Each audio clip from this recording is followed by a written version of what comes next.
Okay, welcome to part 4. We're going to add a little extra to our program. I'm going to change this back to +2, okay, and we're going to add some conditions, okay, to within our loop. The first one is if I'm actually going to change this just for simplicity purposes, +1 -1, so you can see what's happening. Okay, so if I go if key down 57, and I got that from the scan codes, just to recap. If I go home, help, and if I go to the home page, okay, if I go command reference, scan codes, and I go down to spacebar, probably got it somewhere listed here, listed all the scan codes here, and there it is, space 57. Okay, so that's where I got that. Re-click to go back. So if key down 57, then, okay, logic statement, y equals y -1. So now we've got some kind of condition in the game that is going to change during this while when loop. So when I press the space bar, then y is no longer going to equal +1, it's going to equal -1. Okay, so let's see what that does. Okay, so when I wait 2 seconds for it to start, I press up, or press the space bar, and it's too fast to see what happens. So what I'm going to do is I'm going to put in a short delay. I'm going to go delay maybe about 20. Okay, so you can see what happens. Okay, not pressing the space bar, wait 2 seconds, pressing the space bar, and it goes across. Not pressing the space bar, pressing the space bar, not pressing the space bar, pressing the space bar, not pressing. Okay, I won't bore you to death with that, but you get the picture. Okay, so it goes up by -1, and here it goes automatically. When you don't press it, it goes down by -1. So why isn't it going up by -1? Well, it's a case of substitution. Okay, so if I substituted this into here, y equals y +1, so now y equals y +1, so it puts y +1 into here and then into here, and of course y +1 -1 is y, so it just goes straight across, so there's no change. So to get around this, I just put in -2, so now it will change by -1 up the screen. Okay, so I put that in, wait 2 seconds for it to start, pressing the space bar, not pressing the space bar, pressing the space. Okay, you get the picture, and I can even do that. Okay, etc, etc, and I'll just keep on going. Okay, press escape. So that's our basic premise of the game. Okay, I could put a few more stars in there so you can see what I mean. As it goes up by level, you get more and more stars. That's the idea, and the idea is to dodge the stars. I've hit one there, and you'll notice we don't have any collision detection, so when I hit a star, it doesn't really matter. Okay, when I get to the other side, the level doesn't change. Okay, so we've got to fix that.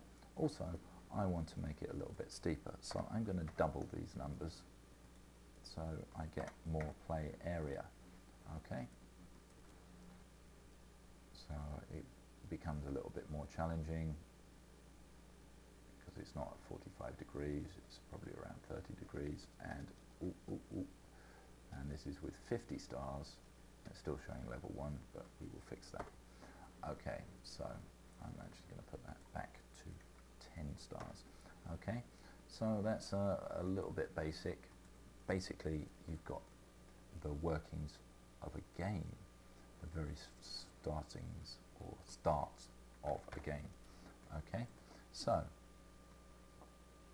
now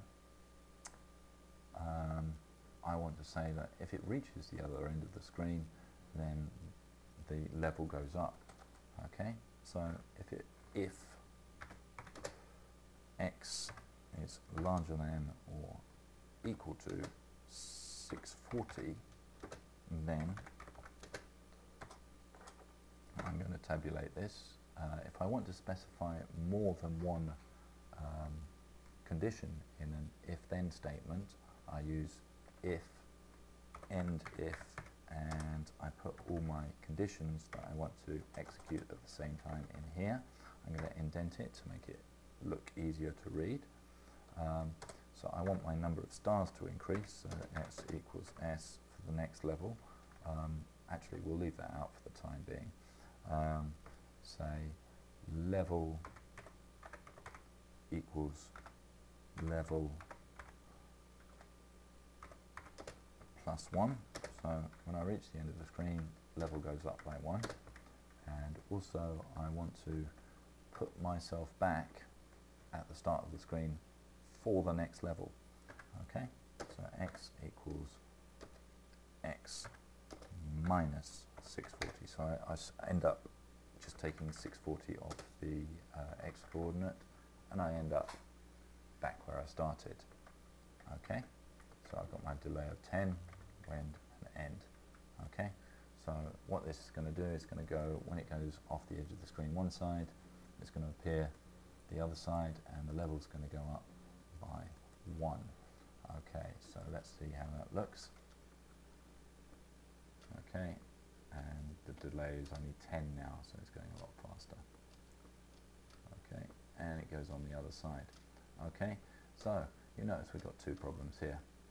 One, I haven't cleared the screen, and two, the level's not going up. Okay, so we've got a couple of problems here to solve. So how do we solve these problems? Well, the first one is we can just simply put a CLS in the main loop.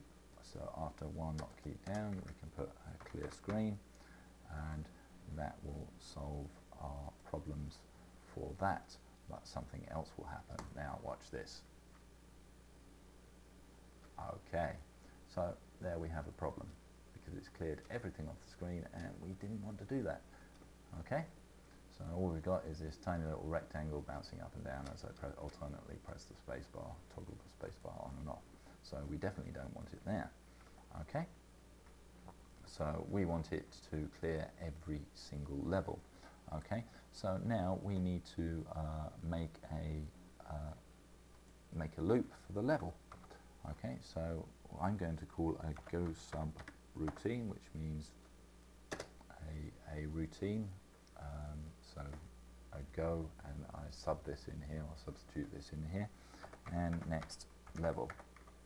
Okay, so I'm going to substitute it into the next subroutine is actually what it means. Sub, go to subroutine, next level.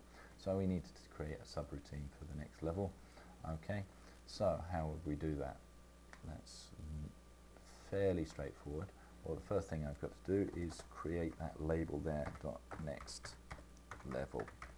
Okay, so that will go from here to next level. So if it goes to the end of the screen, then it will jump, the program will jump from here to here, and then it will start running from here again. Okay, so that's how GoSub works. Okay. Okay, so we actually want to clear, so now it's going to delay and clear the screen. I think a delay of 1 second is more than fine. So it's going to do all this, and it's going to go through all this again. Notice level 1 and all our variables are here, so it's actually going to reset, but it's not going to reset, because if I put it up here, then what would happen is it would keep on showing level 1. I don't, I actually want it here. Okay, and then I want it to print the level again, so it's going to print over that and then print the level number. Okay, that's after it's cleared the screen. Okay, so it's going to clear the screen and then print the level and the level number over it. Okay, so let's try that out and see how we get on. Okay, so that's level 1.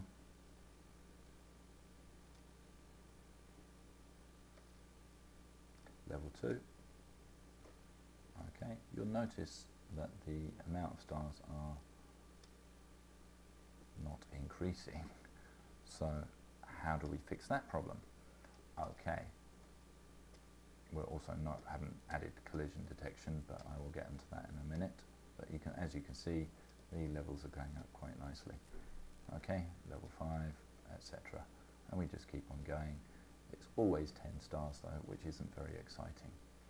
Okay, so I'll just press escape, and I will show you how to solve those problems in the next tutorial. We're almost at our 15-minute time limit. I always like to do it at 10 anyway, because 15 minutes is really too long.